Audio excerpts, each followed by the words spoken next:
eu sou a professora Rose e sabe o que nós vamos fazer hoje? Vamos fazer um teste para ver se você acerta como usar as palavras perca ou perda. Mas antes, roda a vinheta, editor!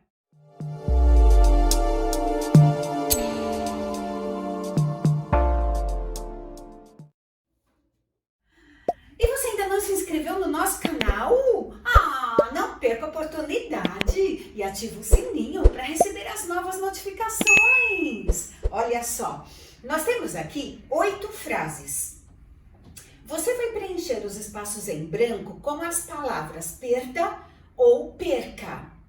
E eu volto logo para te falar se você acertou, mas faz devagarinho, para o vídeo, tá? Eu já volto.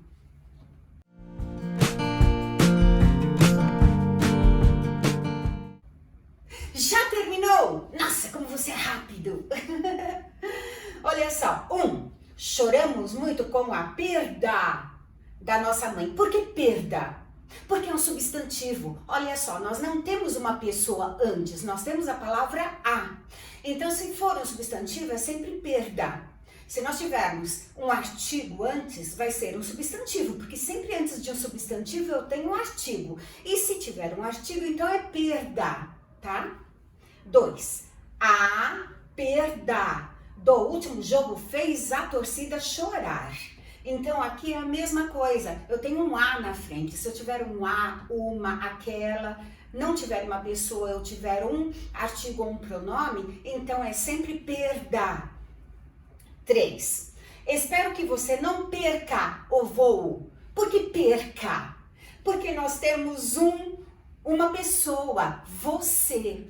E se nós temos uma pessoa, então é sinal que o verbo perder está conjugado. Então é perca, que eu perca, que ele perca, que ele não perca, que eu não perca, tá? 4. Para a perda de peso, há necessidade de exercícios físicos. Por que perda? Olha o A na frente. Só pela existência do A, já sabemos que é um substantivo. E se for substantivo, é perda. 5. Perca peso de forma saudável. Perca. Quem perca? Você. Você perca peso de forma saudável. Eu tenho uma pessoa. O verbo perder está conjugado. Então, é perca, com C, ok? 6.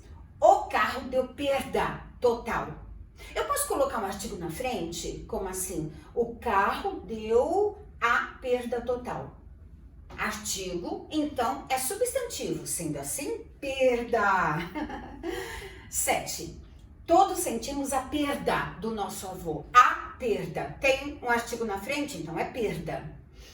8. Não perca a dignidade. Quem não perca? Você. Você não perca a dignidade. Então eu tenho uma pessoa. O verbo perder está conjugado, então é perca. Eu espero que você tenha entendido, espero que você tenha aproveitado. E se aproveitou, dá um likezinho. Eu fico te aguardando para uma próxima. Beijo, fica com Deus. Tchau.